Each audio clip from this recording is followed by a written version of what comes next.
Olá, moçada, tudo bem? Hoje a gente vai ter mais uma aula sobre romantismo no Brasil, prosa. Então, lembra que antes a gente tinha, na semana anterior, a gente tinha conversado que o romance romântico se dividia em quatro partes, e aí a gente falou sobre o romance indianista e sobre o romance regional, né? Então, agora a gente vai falar sobre romance urbano e a prosa gótica. Então, lembrando que o contexto que a gente tem aqui é o mesmo que a gente já conversou na semana anterior, né? Eu tenho a independência do Brasil em 1822, tenho uma necessidade aí de busca de uma identidade nacional, tenho a utilização em todos esses romances de uma linguagem simples, direta, mais próxima do coloquial, e tenho temática relacionada à vida das pessoas comuns. Romance urbano, vocês vão ver lá nas páginas 173 a 181 do nosso livro, não deixem de ler, tá? Tem o capítulo sobre romance urbano. E quais são as características desse romance urbano? A gente tinha falado do romance regional, né, na semana anterior, e a gente viu que ele se passava num espaço não urbano, né? E aí a gente tinha as características regionais. No caso do livro que a gente viu, né, Inocência, do sertão do Mato Grosso, o jeito de falar dessas pessoas, produzido ali nos diálogos, né? Agora, no romance urbano, a gente vai ter então histórias que se passam na cidade. E você vai ter sempre histórias que relacionam o amor como sendo uma redenção dos males.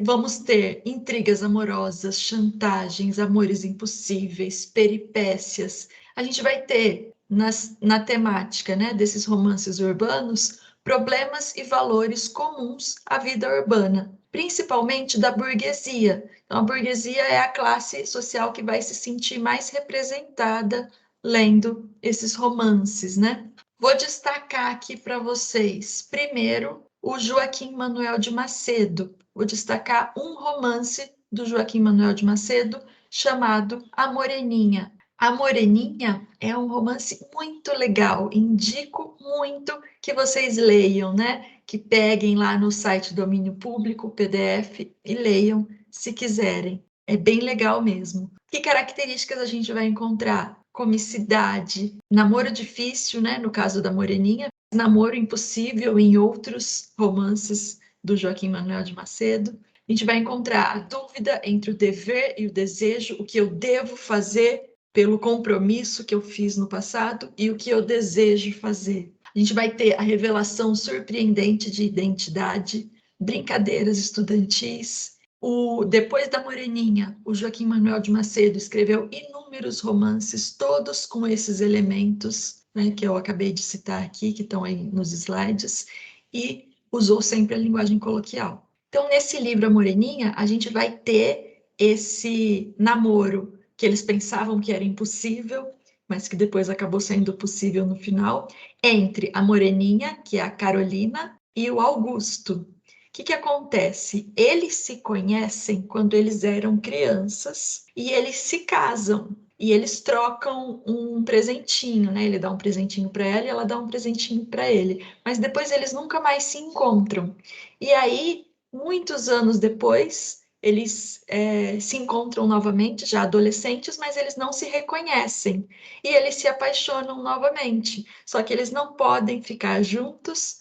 Por quê? Porque o Augusto diz que já se casou quando ele era criança e que ele fez um compromisso com essa menina, né? De quando ele era criança, com essa criança. E que ele não vai poder ficar com a Carolina enquanto ele não encontrar essa moça, pedir desculpa, devolver o presentinho que ela deu para ele. E aí, ele contando a história da infância dele, ela se lembra que ela também passou pela mesma história, que aquela história também é dela.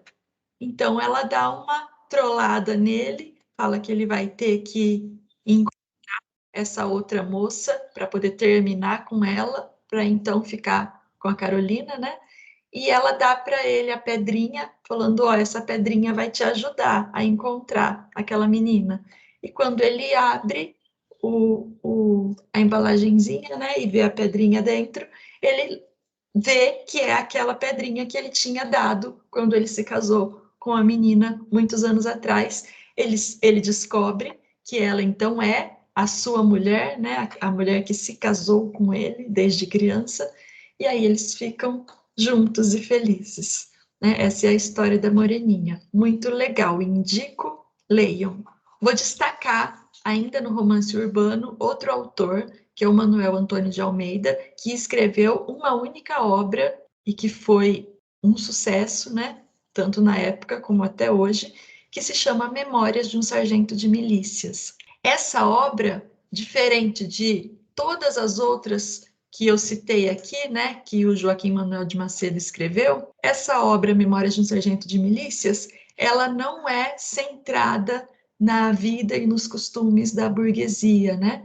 Ela é centrada em pessoas comuns. O personagem principal, que é o Leonardo Pataca, ele não é um herói e ele também não é um vilão. Ele é um malandro, ele é um homem comum que vai lidando aí com as situações. Então a história conta desde quando ele nasceu, né? A mãe e o pai se conheceram, tiveram o Leonardo Pataca, depois a mãe abandona o pai, depois o pai também o abandona, ele é criado pela parteira, né, que fez o parto dele, e pelo barbeiro, que foram os padrinhos, né, quando ele foi batizado. E o livro vai destacando vários tipos sociais, né?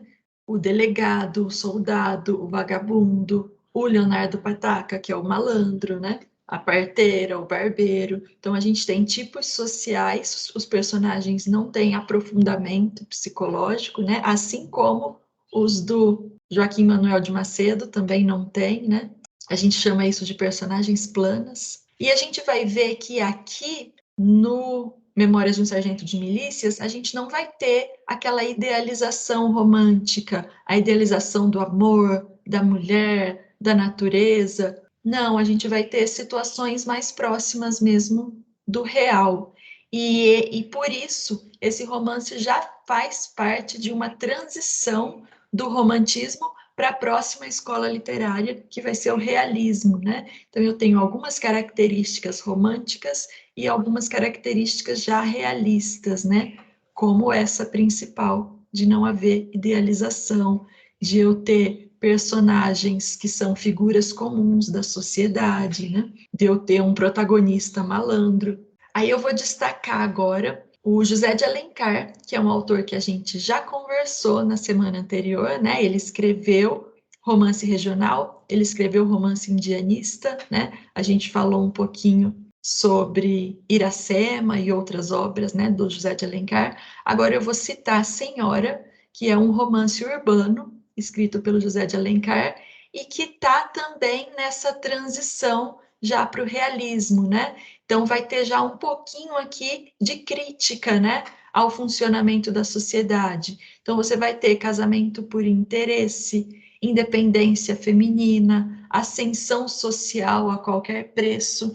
Então, a senhora, que é a protagonista desse livro, ela se chama Aurélia e ela tinha um noivo que desistiu dela para casar com uma mulher mais rica que tinha um dote maior. E aí ela fica muito triste, muito desapontada com isso, e com o tempo acontecem várias coisas na vida dela, ela fica rica, e aí ela oferece um dote ainda maior para que ele se case com ela, mas sem saber quem é.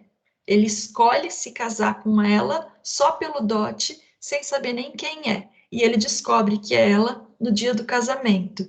E aí ela ignora completamente o marido, né? Eles se casam, eles não vivem como marido e mulher, até que ele consegue juntar, trabalha, né? Consegue juntar todo o dinheiro, devolve o dote para ela e fala que vai embora da casa. E aí ela declara o amor que ela tem por ele e eles acabam consumando o casamento e ficando juntos, dessa vez por amor, sem interesse. Então é essa história. Então o que eu tinha para falar sobre o romance urbano eram esses três destaques, né? Destaquei esses três autores, três obras.